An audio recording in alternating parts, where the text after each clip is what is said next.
नमस्कार विद्यार्थी मित्रांनो, जोशना पवार या यूट्यूब चॅनलमध्ये आपल्या सर्वांचे मनापासून स्वागत आहे। आज आपण इयत्ता 7वीच्या वर्गाची सामान्य विज्ञान या विषयाची द्वितीय सत्र परीक्षा प्रश्नपत्रिका उत्तरांसहित अभ्यासणार आहोत। ही प्रश्नपत्रिका एकूण 50 गुणांची आहे आणि वेळ हा 2 तासाचा देण्यात आलेला आहे। पहा विद्यार्थी मित्रांनो, जर तुम्हाला 7वीच्या वर्गाच्या इतर विषयांच्या प्रश्नपत्रिका अभ्यासायच्या असतील तर आपल्या डिस्क्रिप्शन बॉक्समध्ये इयत्ता 7वी प्रश्नपत्रिका प्लेलिस्ट देण्यात आलेली आहे। ती प्लेलिस्ट पहा आणि इतर विषयांच्या प्रश्नपत्रिकेचा देखील सराव करा। प्रश्न पहिला अ, योग्य पर्याय निवडून विधाने पूर्ण करा। 5 गुणांसाठी आहे हा प्रश्न। पहिले विधान आपण उत्तरांसहित वाचू। बांधकामासाठी पोर्टलँड सिमेंट प्रामुख्याने वापरले जाते। 2. एन्थ्रासाइट हा उच्च प्रतीचा कोळसा आहे। 3. द्रव पदार्थातील अशुद्धी वेगळ्या करण्यासाठी ऊर्ध्वपातन पद्धत वापरतात। 4. दातांमध्ये मुख्य घटक कॅल्शियम असतो। आणि 5. झीजमुळे वस्तू कमकुवत होतात। प्रश्न पहिल्यातील ब प्रश्न योग्य जोड्या जुळवा। 4 गुणांसाठी आहे। अ गट आणि ब गट देण्यात आलेला आहे। मध्ये उत्तराचे वर्णाक्षर तुम्ही त्या ठिकाणी लिहायचे आहे। 1. कॉलरा, त्याचा ब पर्याय बरोबर आहे जलप्रदूषण। 2. पित्तज्वर, त्याचा अ पर्याय बरोबर आहे मादी डासाचा चावा। 3. निमोनिया, त्याचा ड पर्याय बरोबर आहे हवा प्रदूषण। आणि 4. पेनिसिलिन, त्याचा क पर्याय बरोबर आहे प्रतिजैविक।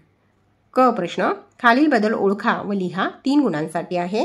फटाका फुटणे, रासायनिक अपरिवर्तनीय शीघ्र। 2. दुधाचे दही होणे, रासायनिक अपरिवर्तनीय सावकाश। 3. अन्न पचन होणे, रासायनिक बदल। प्रश्न दुसरा सत्य की असत्य ओळखा। 5 गुणांसाठी आहे हा प्रश्न। पहिले विधान बॉक्साइट हे जीवाश्म इंधन आहे, असत्य। 2. स्वादुपिंड ही मानवी शरीरातील सर्वात मोठी ग्रंथी आहे, असत्य।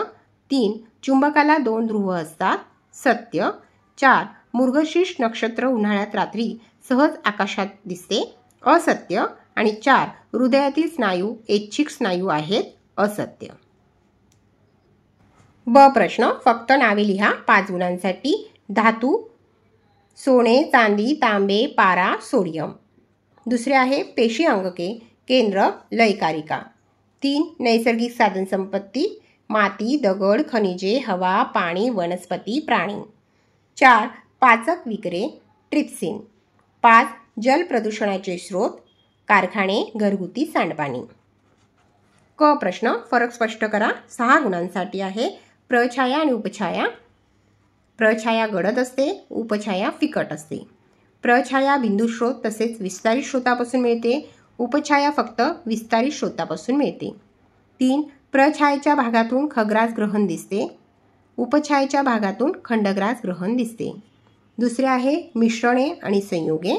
2 किंवा अधिक पदार्थ कोणत्याही प्रमाणात मिसळले असता मिश्रण तयार होते। संयुगे 2 किंवा अधिक मूलद्रव्यांच्या वजनी प्रमाणात रासायनिक अभिक्रिया घडून संयुग तयार होते।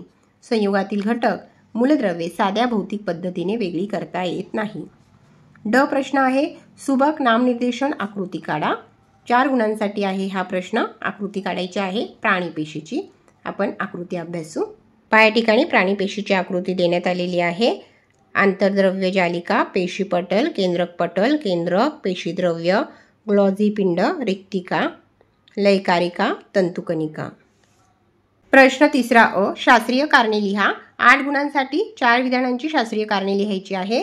पहिले विधान तबला व सितार या दोघांचा आवाज भिन्न असतो। या ठिकाणी उत्तर देण्यात आलेले आहे। मी उत्तर वाचत नाही, त्यामुळे आपला व्हिडिओ जास्त मोठा होईल। व्हिडिओ थांबून तुम्ही उत्तर व्यवस्थित वाचायचे आहे।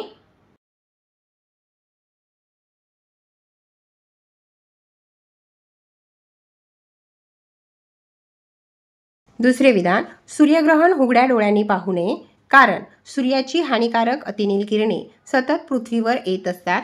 सूर्यग्रहणाच्या वेळी सूर्याचे तेज कमी झाले तरी अतिनील किरणे मात्र पृथ्वीवर येतच असतात।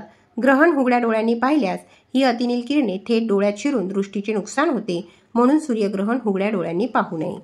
तिसरे विधान होकायंत्रात सूची चुंबक वापरतात, कारण चुंबकाच्या गुणधर्मानुसार होकायंत्रातील मुक्तपणे फिरू शकणारी चुंबकीय सूची नेहमी दक्षिणोत्तर याच दिशांना स्थिर राहते।